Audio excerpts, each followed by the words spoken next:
Assalamu alaikum. Welcome back to the formula. My name is Abdul Malik. This is episode 3, and today we are talking about forgiveness. This is a topic that affects every one of us, no matter your background or your faith, and it's something we need to treat with wisdom and honesty. To be honest, forgiveness is hard, especially when the wound is fresh and you are still hurting. But here is what I've learned.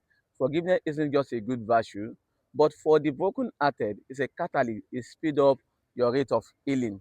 If you want to move forward, you need to learn how to let go. The weight you are carrying, think of it this way. You are on a journey, a long, difficult journey, and you are carrying heavy loads, guilt, anger, resentment, pain. The more you carry, the slower you move. The heavier the burden, the harder the journey. Every grudge you hold is weight on your back. Every mistake you won't forgive yourself for is a chain around your ankle. You are not punishing the people who hurt you by holding on to anger. You are punishing yourself. And you are not being responsible by holding on to guilt.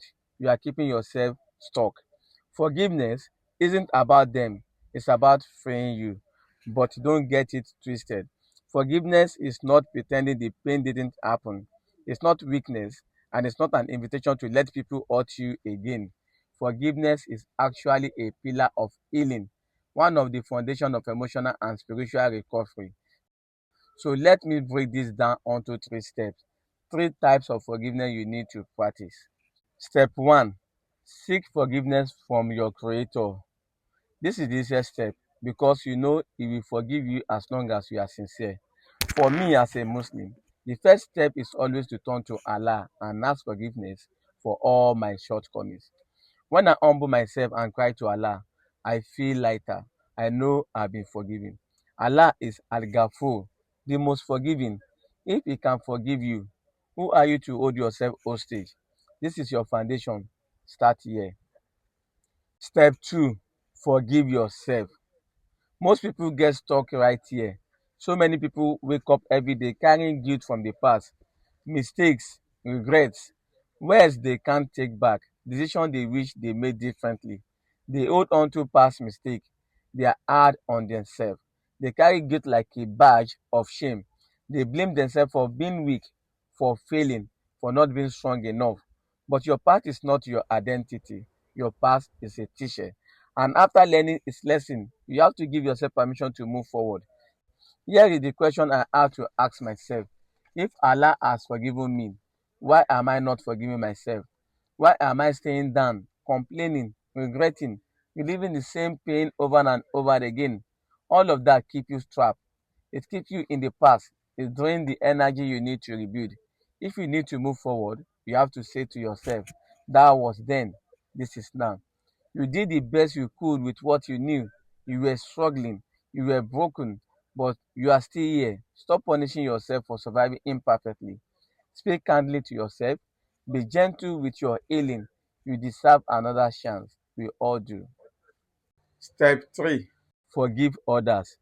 This is the hardest one. These are the heaviest load you are carrying.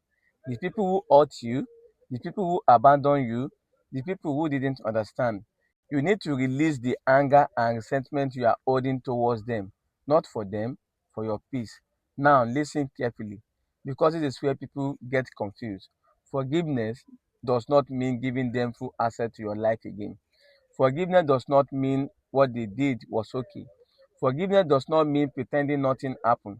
Forgiveness means I release the bitterness I'm holding. I'm no longer allowing this pain to control my thought and emotion. I accept this was part of my journey. Now, here's the wisdom part. You can forgive someone and still protect yourself when necessary. You can speak to them in fairness, with civility, with respect, with maturity, but they no longer have access to your core self. They no longer get your vulnerability. They no longer get your trust. You guard your heart, you guard your peace, you guard your healing.